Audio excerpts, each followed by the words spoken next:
અમદાવાદમાં બ્લડ પ્લાઝમામાં ભેળસેળના કેસમાં વધુ એક વિડીયો સામે આવ્યો છે। પ્લાઝમા સાથે છેડા કરતા યુવકનો વિડીયો સામે આવ્યો।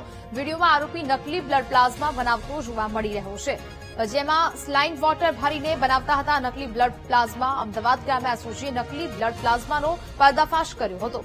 પોલીસે આરોપી દિનેશ ચૌધરી, મોહન ગાયકવાડની ધરપકડ કરી છે, જેમાં રફીક ખલીફા અને જીતેન્દ્ર સોલંકીની પણ ધરપકડ કરવામાં આવી છે।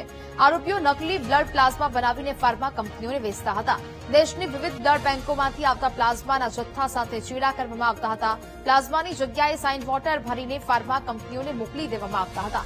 ટેસ્ટિંગમાં પ્લાઝમા ખરાબ હોવાની જાણ થતાં ફાર્મા કંપનીએ રિજેક્ટ કર્યા હતા। છેલ્લા 6 મહિનાથી આરોપીઓ આ પ્રકારનું કારસ્તાન કરતા હતા। કૌભાંડમાં સંડોવાયેલા અન્ય લોકોને શોધવાની દિશામાં તપાસ ચાલુ છે।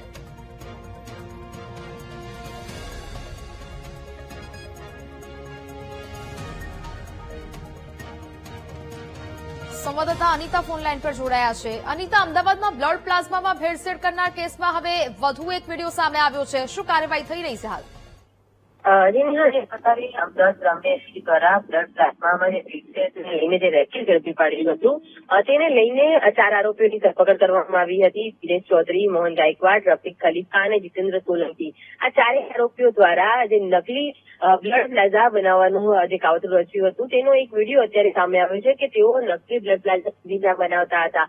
જેમાં જે આરોપી જે છે તે સલાઈના વોટર ભરીને જે ઓરિજિનલ જે પ્લાઝમા છે તેને બદલીને તેની અંદર આ વોટર ભરીને નકલી પ્લાઝમા બનાવતો હતો અને ત્યારબાદ તે પેકિંગ કરવામાં આવતું હતું। સૌથી મહત્વની બાબત એ છે કે એસઓજી દ્વારા જે 4 આરોપીઓને પકડવામાં આવ્યા હતા, જે પૈકી આરોપીઓ જે ફાર્મા કંપનીમાં જે સપ્લાય કરવાનું જે બ્લડ પ્લાઝમા હતો તેનો જે જથ્થો જે હતો તેની સાથે ચેડા કરતા હતા। એટલું જ નહીં, બેગ જે અન્ય બેગ તેઓ રાખતા હતા, તેમાં વોટર ભરીને આ બેગોમાં જે અસલી જે પ્લાઝમા છે તે બદલી નાખતા હતા। આ પ્રકારે તે લોકોની જિંદગી સાથે ચેડા કરતા હોવાનું સામે આવ્યું છે। પરંતુ તપાસમાં એ પણ ખુલાસો થયો છે કે જયારે ફાર્મા કંપની પાસે આ પ્લાઝમા પહોંચ્યો હતો ત્યારે જયારે તેનું ટેસ્ટિંગ કરવામાં આવતું હતું, એ દરમિયાન આ પ્લાઝમા ખરાબ હોવાના કારણે તેને જે રિજેક્ટ કરવામાં આવતું હોવાનું પણ સામે આવ્યું હતું। સૌથી મહત્વની બાબત એ છે કે આ ગેરનીતિ બાબતે બ્લડ બેંકોને સૌથી મોટું આર્થિક નુકસાન થયું હોવાનો ખુલાસો અત્યારે હાલ તો થયો છે। પરંતુ આજે નકલી જે બ્લડ પ્લાઝમા ક્યાં ક્યાં વેચાણ કર્યું હતું અને તે